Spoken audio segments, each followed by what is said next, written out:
Okay, so today we're going to be talking about annotated bibliographies.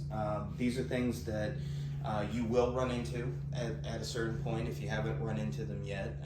They're a big part of understanding how to develop sources for a paper. It might be an argumentative paper, it might be a research paper, an analytical paper.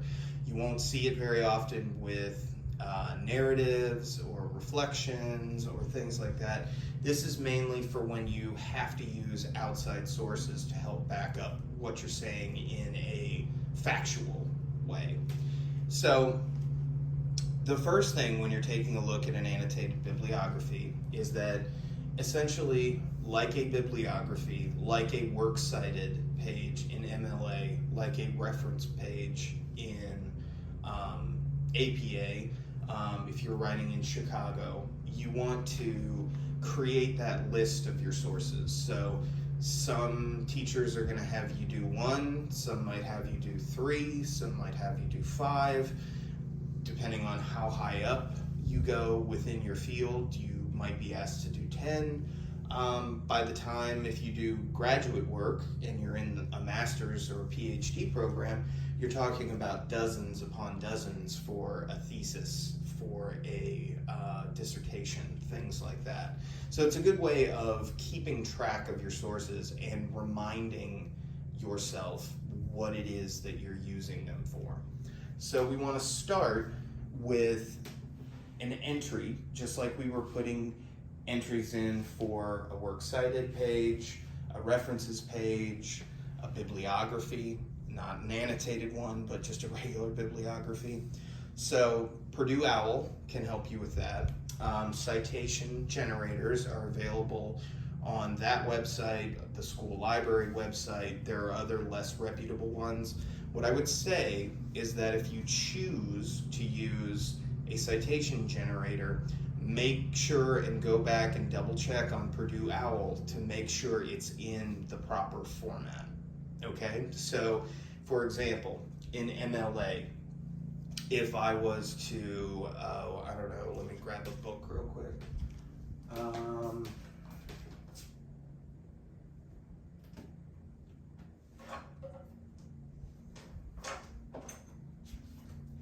Okay, so right here we have my wife's copy of the first Harry Potter book. So Harry Potter is written by J.K. Rowling, so you would have the name first, then you would have the name of the publication or the work, Harry Potter and the Sorcerer's Stone.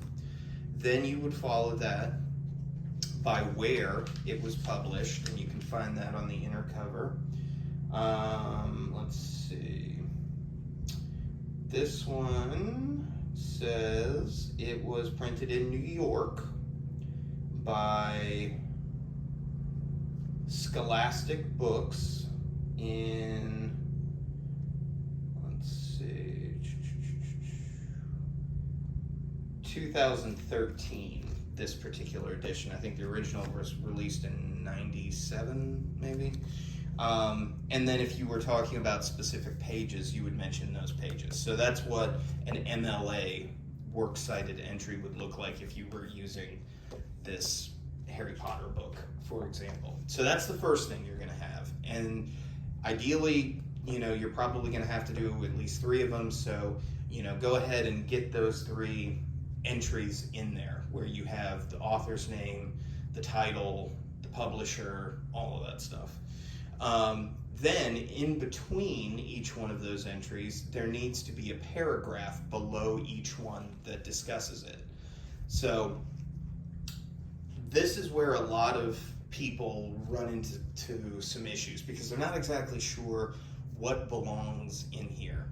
Now, your professor may give you slightly different instructions than this, so be prepared for this to change. I mean, everybody has their own way of doing it, but generally speaking, this is the way that you would go about it. So the first couple of sentences, you're going to create a paragraph where the first 1 to 2 sentences refer to the author, the title of the work, and the date of publication, so when it was first published.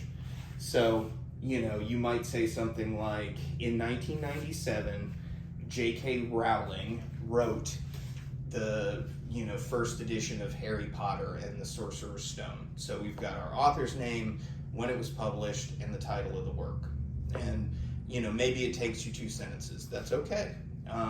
Sometimes these are going to be 75 to 100 words long, sometimes 125 to 175 words long. I've had ones where they were 200 and 250 words long.